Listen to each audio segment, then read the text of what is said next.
en ce jeudi matin sur Radio Présence. Il est 7h16. L'info de votre région, en direct avec Jean-Pierre Allot.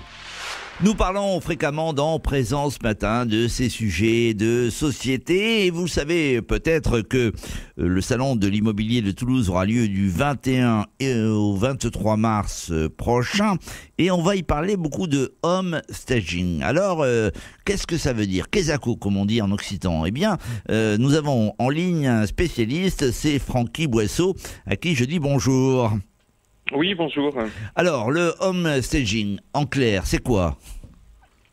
Alors, le home staging, en fait, c'est une prestation pour une maison ou un appartement qui sont en vente pour aider l'acheteur qui visite ce bien à s'y projeter.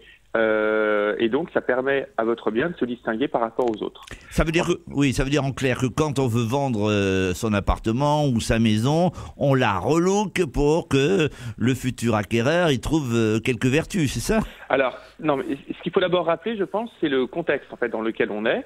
Aujourd'hui, dans le contexte immobilier en France, c'est selon une étude donc qui est sortie la semaine dernière par meilleuragent.com, c'est qu'on a 4 acheteurs pour 5 biens en vente. C'est-à-dire qu'en France, aujourd'hui, on a plus de biens en vente que d'acheteurs.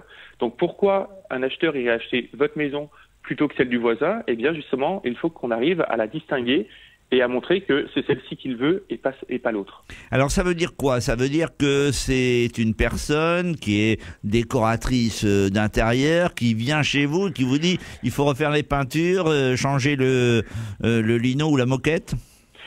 Non, alors, c'est pas forcément des travaux, en fait. Souvent, on a l'image du home staging qui est on va rénover. Mais le home staging n'est pas la rénovation d'un bien. C'est-à-dire qu'on n'est pas obligé de peindre ou de changer les sols ou etc. Parce que l'argent que vous avez investi dans les travaux, il faut le retrouver à la fin. Autrement, ça n'aurait pas de sens. Bien sûr. Donc, le home staging, c'est principalement des règles qu'on peut qualifier de bon sens, qui sont dépersonnalisées, désencombrées, rangées, réorganisées, éclairées, etc.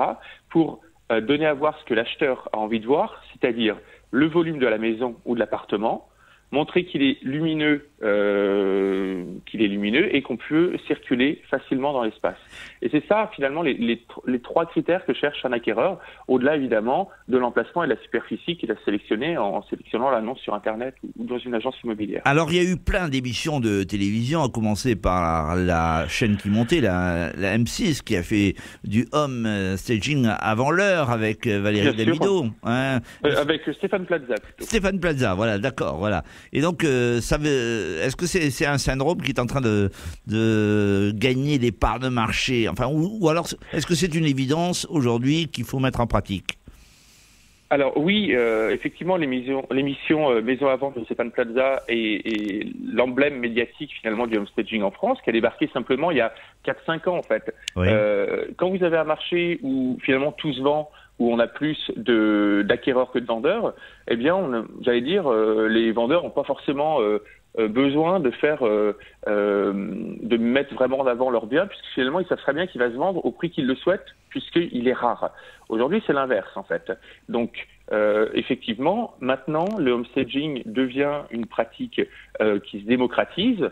Les agences immobilières commencent à le proposer et les home stagers sont là justement pour aider à se projeter. En fait. Francky Boisseau, c'est un nouveau métier en somme que ce métier de home stager, hein, c'est-à-dire. Oui. Parce que vous avez parlé de décorateurs d'intérieur, mais nous ne sommes pas des décorateurs d'intérieur. En fait, moi, je fais partie d'un réseau qui s'appelle Home Staging Expert. Donc, vous en avez 4, notamment sur la région de Toulouse, que vous pouvez retrouver sur le site home-staging.fr. Et ce métier, c'est vraiment d'accompagner les gens, les propriétaires qui souhaitent vendre leurs biens. Mais quelle formation, Francky, vous avez dans ce domaine? C'est quoi? C'est du bon sens Non, mais il y a des formations de home staging, tout simplement, qui apprennent justement à regarder un petit peu comment est le marché de l'immobilier, à regarder comment valoriser les atouts d'un appartement ou d'un bien, puisqu'on est vraiment sur l'inverse de la décoration. La décoration, c'est là pour aider le bien, pour que le bien corresponde vraiment au propriétaire, alors que là, nous, on fait pour que le bien corresponde à ce qu'attendent la majorité des acquéreurs potentiels, c'est-à-dire que le bien ne plaise pas à 20 ou 30% des personnes, mais à 80-90% des visites pour que ça se passe le plus rapidement possible. Alors c'est une prestation à part entière. Combien coûte-t-elle aux vendeurs par exemple ?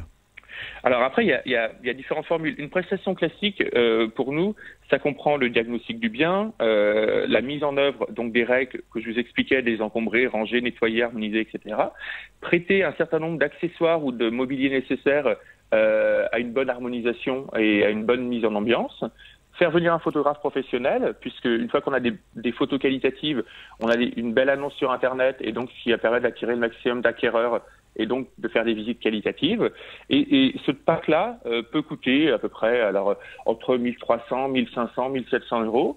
Et vraiment ce qui est intéressant dans la démarche de Homestaging Expert, c'est les partenariats qu'on fait avec des agents immobiliers qui permet aux propriétaires d'être remboursés intégralement de son homestaging à la vente par l'agent immobilier. Ah d'accord, donc ça veut dire que votre prestation, vos honoraires donc se retrouvent financés, oui. Exactement. Au final, qu'est-ce qu'on a ? On a un coût zéro pour le propriétaire qui en prime atteint son seul objectif, qui n'est pas de décorer son appartement. Il n'a pas envie de décorer, il s'en va. Il veut juste le vendre et c'est ce qui se passe dans les meilleures conditions de délai et de prix. Donc c'est une profession qui se développe, ça correspond à une demande du marché par rapport aux éléments mathématiques que vous avez évoqués. C'est une profession dans laquelle on doit inciter les jeunes. Quel est le profil du homestager ? Il a quoi ? C'est une femme ? C'est un homme ? Alors là, aujourd'hui, majoritairement, on a des femmes, on a aussi des hommes. Après, oui, bien sûr. Des aussi. On a différents types de profils. On a soit des agents immobiliers qui se reconvertissent parce qu'effectivement, c'est compliqué de vendre aujourd'hui et sans prestation ou sans service supplémentaire, on a du mal à se distinguer d'un autre agent immobilier.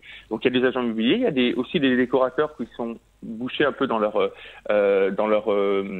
marché. Des débouchés qui sont bloqués, donc qui viennent sur le homestaging. Et puis on a des reconversions professionnelles et des jeunes. Et c'est vrai que quand vous êtes homestager, vous pouvez faire une prestation en gros une tous les 2 jours en fait. Eh bien vous voyez que vous avez une capacité qui est pas exponentielle. Donc effectivement, il faut multiplier le nombre de homestagers pour qu'on puisse couvrir le marché en France. Merci Francky Boisseau d'avoir éclairé notre lanterne ce matin. Je rappelle que vous serez au Salon de l'immobilier de Toulouse du 21 au 23 mars et que c'est une profession qui se développe et on en est intimement convaincu en vous écoutant. Bonne journée Francky Boisseau, il est 7h24.